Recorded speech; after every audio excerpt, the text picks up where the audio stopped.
My name is Raghav and I want to talk about The Dead Don't Die. The Dead Don't Die is an independent film about a small town's police force that suddenly has to deal with a zombie invasion. This horror comedy film is directed by Jim Jarmusch, who is one of the few well-known indie filmmakers in the American industry. Described as an idiosyncratic filmmaker, his movies are minimalist in nature. They're unhurried in their pacing, lacking clear plot progression and focusing more on mood and character development. He's also really good at deadpan comedy. A great example of one of his distinctive films is the 2016 movie Patterson, which also starred Adam Driver. I used to love zombie films until they did them to death. The only reason I went to this film is because I liked the cast and the filmmaker, so I went into it hopeful that they would do something new with a pretty overused format. And man, does he deliver. This movie is weird and witty, and it's oozing with personal style. Jim's voice shines through this experiment in the genre, and he truly cements himself as a competent and ingenious filmmaker.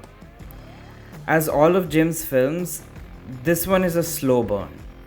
It's a slice of life, much like Patterson, but the only difference is that this slice happens to have a zombie apocalypse in it. This film, as somehow all zombie films do, features an ensemble cast. All the characters are pretty bare bones. We barely get any backstory, but they're all distinct personalities. And the way they interact with each other and how they're performed is more than enough to tell us everything we need to know and enjoy ourselves. Adam Driver leads the charge with his cool and calm performance as a young cop.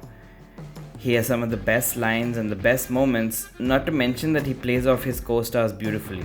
He gets to be the self-referential comic aspect of the film, which gives the story a lot of freshness. Adam's performance is held up by the incomparable Bill Murray, who plays the grumpy old police chief, blissfully oblivious and constantly at the end of his rope. He plays his role well and draws some wonderful comedy from something as simple as a look or a silence. It's like watching a master at work. The cop team is rounded out by Chloë Sevigny, who's the only character in the whole film that's acting like a normal person would in such a situation, which brings some good contrast to the role.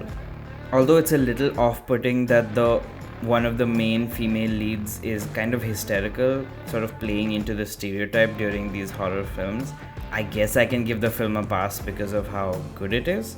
Steve Buscemi plays a pretty interesting and somehow supremely likable character, even though he's just an absolutely terrible person. Selena Gomez, Luke Sabat and Austin Butler don't really get a lot to do, but they do their parts well, with some nice stylistic elements in their scenes, which adds to the overall feel of the film. The star of the show has to be Tilda Swinton, who is definitely going for the Oscar for weirdest character ever. Although the other characters in the film do give her stiff competition, from her look to her accent, her dialogues, and even to the way that she freaking walks. This woman is pure comedy in this film. She steals every scene and you just can't wait to know more about her. Her introduction scene, every time she interacts with another character, and especially the way her character is concluded, it's just so weird and joyous.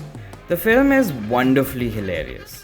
All of it isn't laugh out loud funny, it's more of the funny where you quietly chuckle to yourself and say, that's funny. But it's funny nonetheless.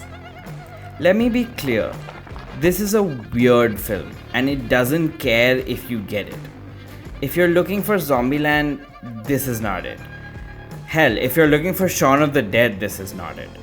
This film is not exciting. It's slow and deliberate and it likes to take its time. And you know how most movies pick up the pace at the end so that it ends with excitement or a big set piece or something? This one doesn't. It just stays at a snail's pace and it's kind of great. This movie is right up my alley. And if you like slow, odd films that make you smile, give it a shot. See what I did there?